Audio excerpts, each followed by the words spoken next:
एलान से। पाकिस्तान और जिम्बाब्वे के दरमियान दूसरा वनडे मैच आज बलावियो में खेला जाएगा। जिम्बाब्वे को पाकिस्तान के खिलाफ पहले बार वनडे सीरीज में कामयाबी हासिल करने के लिए आज मैच जीतना होगा।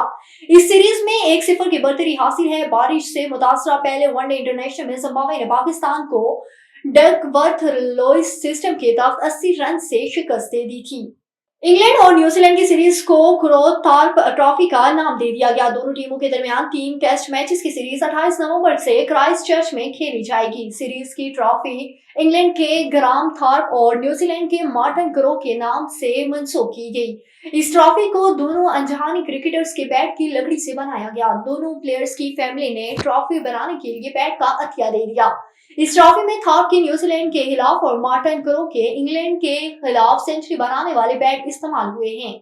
और फुटबॉल मैच के बाद खिलाड़ी की मां ने मैदान में घुसकर रेफरी को थप्पड़ रसीद कर दिया। मीडिया रिपोर्ट के मुताबिक स्पेन में अंदलस के थर्ड डिवीजन में नौजवानों के फुटबॉल मुकाबले में एक अजीब वाकया देखने में आया, जब एक खातून एलेंडाइन और एस्पियोल की टीमों के दरमियान मैच के इख्तिताम के बाद रेफरी पर हमला करने के लिए मैदान में कूद गई।